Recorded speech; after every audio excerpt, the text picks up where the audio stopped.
Hey there, men. Happy Truck Talk Thursday to you all. Hope your week is going well. I just got back from the DMV, which has got to be the most inhospitable. Is that right? Is that the right word? I just hate it. I've decided that I hate the government in general. I decided that a while back. But the DMV in particular is just like Attitude Central. You guys ever get that? I can't stand that place. I don't mean to be grumpy this morning, but that's what happened. Anyhow. So, I hope your Thursday's going better than mine is. Well, today, guys, I want to talk about something that we often hear. Fake it till you make it, and why you shouldn't do that. I want to use some examples from my own life, and it's going to come with a bit of a confession. I'm going to talk about something that I don't like to talk about, but there's some lessons to be learned from it.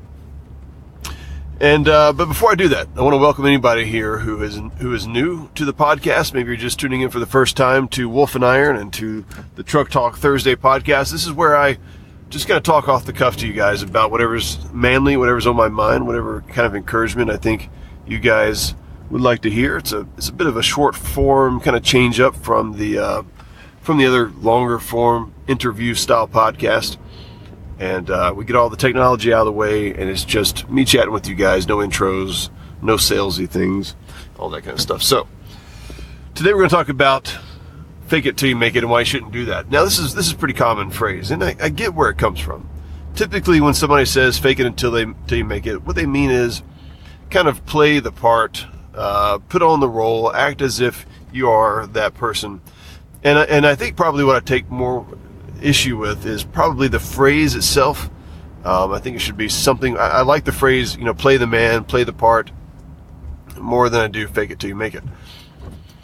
You guys may not know this, but George Washington, first U.S. president, general, awesome man. He was actually a really big fan of theater, and I learned this when I was reading about him. And I obviously didn't learn it when I was talking to him because I'm not old. But I was learning this when I was reading up on him. Maybe I was reading a biography or something like that. But he was a really big fan of theater. And he said in letters that came out after, the war and things like that, probably after his presidency even, that he really didn't feel confident playing the role of the general of the Continental Army. He didn't feel like he was the right guy for the job. And in several cases, he actually recommended that somebody else be put into that role. But at the same time, he was the guy for it, right? He was the guy that was chosen to fill those shoes. And he kind of knew that it was his part to play. Well, what does this have to do with theater? Well, he realized also that he couldn't, even though he didn't feel like being the general was really a good fit for him, he wasn't qualified for command,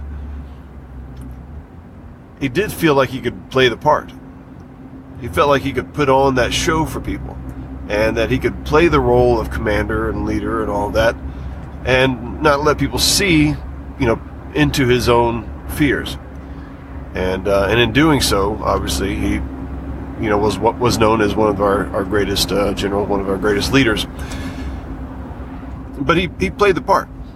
And some people might say he kind of faked it until he made it, but he didn't really fake it. And that's really what I want to talk about today. Okay, here's the confession. Back in the day, I just feel all gross for saying this. Back in the day, I used to be in Amway. I just threw up a bit. Now, some of you guys listening to this, you may be in Amway now, or you may have a similar story where you used to be in Amway. Some of you may have never heard of it. Back when I was 18 years old to maybe 21 years old, something like that, I was in Amway. And it's I don't know how it's changed today. I'm actually surprised that it's still around, that it's still a thing. But Amway is a multi-level marketing thing. And I actually don't have an issue with multi-level marketing. I think it's fine. It's similar to franchising and stuff like that. It's just it's a lot of risk in it in terms of the chances of you actually being successful are very, very slim. And there are a lot of reasons for that. I mean, Amway's deal was originally you had to sell soap kind of door to door and that kind of stuff. And it was really good cleaning materials. By the time I got into it, late 90s, sorry, I got to sneeze here. I don't think this has actually happened before on a Truck Talk Thursday where I've had to sneeze in the car. Man up and hold it back. Come on, Nose. These are the kind of things you get to experience here on the unedited Truck Talk Thursdays. By the time I got involved in it, my wife and I actually got involved in it together. Her parents were in it for a number of years. And by the time we got involved, it was more like you just had to buy your typical things that you would normally buy. It could be stuff for your house. It could be food products. It could be pots and pans. It could be anything. Stuff that you would probably go to Walmart for and buy. They had it, but you would buy it for yourself, and you would, get a cut of it. And but it was always really good quality stuff and whatnot. And of course, the way multi-level marketing works is you sign some other people up, they sign some other people up, and you're kind of getting a small percentage of whatever they spend on the things that they would buy anyhow. The problem was these things were all really expensive. So you might go to Walmart and spend $35 on a thing, but if you bought it from Amway, it was going to cost $55 or maybe even $100. And then, of course, it was super great quality, so it lasts you like all your life, which was great if you had $55 or $100 to spend, which at 18 years old or 20 years old, you didn't have that. It also meant that you had to go and find people who, were motivated people that really, really, really wanted to grow their business. And one of the things that I really hated about it, and this is one of the reasons that I got out of it, not only because we weren't making any money, but was that you had to go and kind of approach people. And I've been approached several times since getting out of Amway. You had to go and approach people and say, hey, don't I know you from somewhere? And kind of start some kind of cheesy conversation that basically began your whole entire relationship on a lie.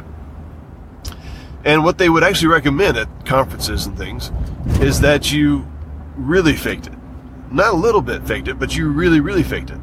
One of the tactics that I was told to go and do was go out and buy some nice clothes, buy a nice suit, buy a tie, put that on, and then go to like a boat show or go to some kind of expensive car show and talk to some of the guys there. Because, the guys there are, they're dreaming, right? They're thinking, oh my gosh, if I could only have this boat, if I could only have this car. And you go there and you kind of dream with them and you talk about it and stuff like that. And you say, well, I've got this business that I'm doing, and maybe it's something that would help you achieve your dreams, right? And you're putting on this show. You're totally faking it. And it became so sleazy and slimy. I mean, I couldn't do it in the first place. I didn't do any of these things because it went against my nature. And I thought, there's no way that I'm going to start a relationship with somebody that's supposed to be a business partner, quote unquote, on this lie of that I'm all Mr. Successful and I've got it all figured out. And so I dropped out of that thing, and I'm glad I did. But I learned a lot from it. Not only things not to do, I also learned that you can actually be a regular Joe and have a lot of money. And that was the first time my eyes had been open to something like that. So it wasn't without its learning experiences. But anyhow, faking it until you make it can really, really go wrong, guys. And we see this a lot on social media. There's a temptation to say, oh, I've got 5,000 followers on Instagram or whatever the case may be. And I'm, all about the entrepreneur thing. And so therefore I'm going to always show a picture of myself looking like I'm having the best time in the world and I've got it all together. And, the sad thing is people are going to buy into that. You guys aren't going to, because I've found that my audience is fairly astute. But people are going to buy into that, and it's going to make you want to continue doing those things. But it's a terrible strategy. It's just terrible. It's phony as phony gets. And guys, you got to be honest. So don't fake it until you make it. Just play the part. If your goal is to be a leader, but you don't yet know how to lead, yes, you're going to put on the role of leadership, but that's also going to be, I'm trying to learn how to be a leader. And so learning how to be a leader looks like you step into the role of leadership and you give it a shot.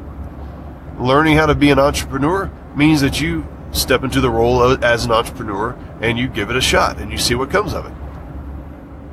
But it doesn't mean that you pretend to be something that you're not.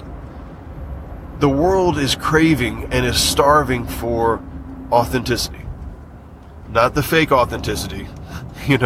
We're having the best time in our life out here in this cabin in the woods, where the lighting's just perfect and, it's completely clean and the kids aren't around and we've got these brand new PJs and our coffee's just piping hot and we just happen to have the camera out to take this picture. Oh, and look, it's snowing.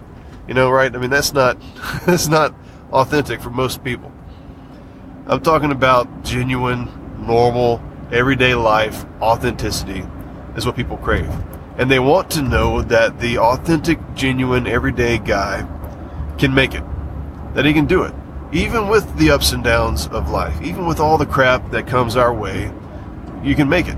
And not only make it, but you can succeed big time in your marriage, in your family dynamics with your kids, in your finances. That you can actually do really, really well for yourself. And you can do well and bless other people, even with all the punches and kicks and the faces in the mud that life brings our way. So listen, guys, don't fake it till you make it. Play the part. Be open and be transparent. Let people know where you are in life, what you're doing in life, and be open with your failures. Be open with the things that suck, with the things that you're not good at. It's going to garner a lot more authentic people that want to follow you, that want to be around you, that want to see what you're doing, that want to be inspired by what you're doing. And it also avoids them being completely crushed when you screw up. And it turns out that you're actually not a multimillionaire. Oh my gosh. You're just a guy with a big Instagram account that likes to post quotes and pictures of other people doing successful things, but you're just a 20-something kid living in his parents' basement. Don't put it on for other people, guys. Be authentic, be real, but play the role that you want to be. There are nuances there, and I know you guys can figure those things out. All right, guys, listen, I appreciate you like I always do. If you haven't joined our Facebook group yet, I certainly recommend that you give it a shot. And I say give it a shot because we don't let everybody else in. We don't just let everybody in. We have an exclusive Facebook group that we keep high caliber. The way we do that is we ask a few questions up front, and the guys who answer those questions satisfactorily, they get let in.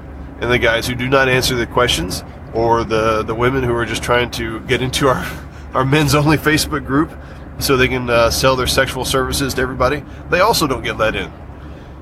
It's an amazing concept. We don't have the largest Facebook group out there, and I'm proud to say that that's on purpose. We actually turn away more people than we let in, and we do that so that the guys who get in, they know they're showing up to something that's high class, high caliber, and that they can bring their issues, bring their questions to other men, and have a difference made in their life. We all need that. We need iron sharpens iron. We need camaraderie, and you guys can find that over in our Facebook group. You can get there by going to wolfandiron.com/the group. That's /the group, wolfandiron.com/the group. And look, I know you're probably driving or you're doing something else while you're listening to this. Don't put it off. When you get back to your computer, when you get a chance, pull over, go there, request access. I'd love to see you guys in there. Guys' lives are being changed by the men in this group. My life is being impacted by the men in this group. And so I know you want to be a part of this. Okay, that's it. Happy Truck Talk Thursday. Talk to you next time.